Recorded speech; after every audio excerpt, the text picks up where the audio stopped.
I'll introduce myself, Dan Hudson. I'm with Spiritual Care, and please introduce yourself. My name is Pema Choden. I'm the current director of the laboratory here at St. John's. I have been here for over 25 years. You have a sister with the first name similar to yours, and I think it was probably her first that shared a fascinating piece of information. She told me about your family's connection to the Dalai Lama. I've never met anybody connected to the Dalai Lama. I know a little bit about him and his place in the world. My parents escaped Tibet in 1959 when the Chinese government occupied Tibet. My parents, along with over 100,000 Tibetans, escaped into India. Initially, their hope was that this was a temporary relocation. They literally came just with whatever they could carry with them on horseback and just coming over the Himalayas. My parents initially, along with a lot of other Tibetans, lived in India for about 7 years, and then they moved to Nepal. I'm the 10th out of 10 children. My oldest sister, she had gone to school in India and she got a scholarship. She went to Creighton University in Milwaukee. She was only 17 at the time. And my mother had this foresight. My father was more reluctant to let her go. My mom said, we should let her go. This is a great opportunity. She can someday be really good for serving the Tibetan struggle. And she always saw that as a purpose of, being educated and coming to the West. These are the days where there was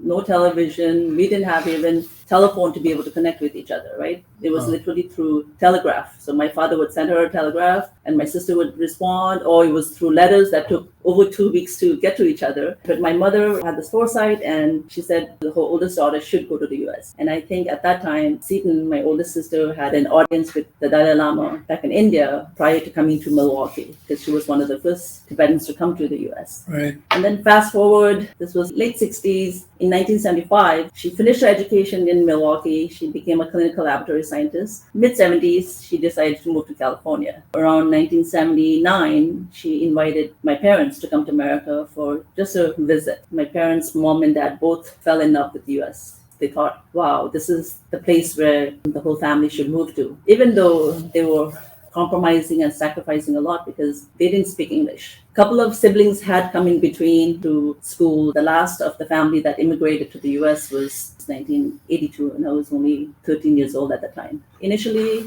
we all lived in a 2-bedroom apartment, maybe 7 or 8 of us. For me, looking back, coming to America was like a dream come true.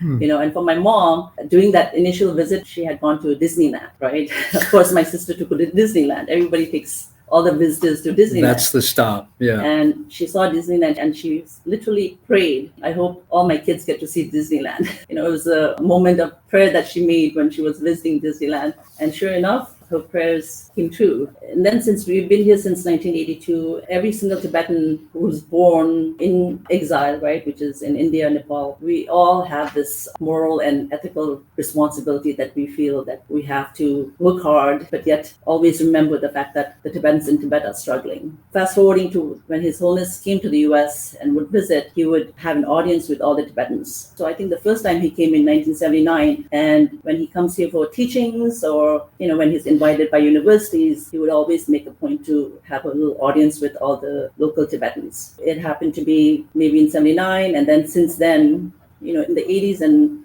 90s, His Holiness would come to the US quite frequently. I happened to be the president of the local community back in, I think it was 1999, on one of his visits. That's the connection that we are fortunate to have that opportunity to see him and even take a picture with him and get his blessings, hear him speak. I sense the privilege that you feel from the entire story, but certainly to be able to connect it to such an important figure and to have that audience, as you call it, is humbling. I'm holding that while at the same time thinking that your older sister seems to be not only your connection to the Dalai Lama, but also to Disneyland. What a fun thing to hold together. I don't think that the Dalai Lama probably has a lot said about him that is right alongside a visit to Disneyland, and that being the goal for an entire family.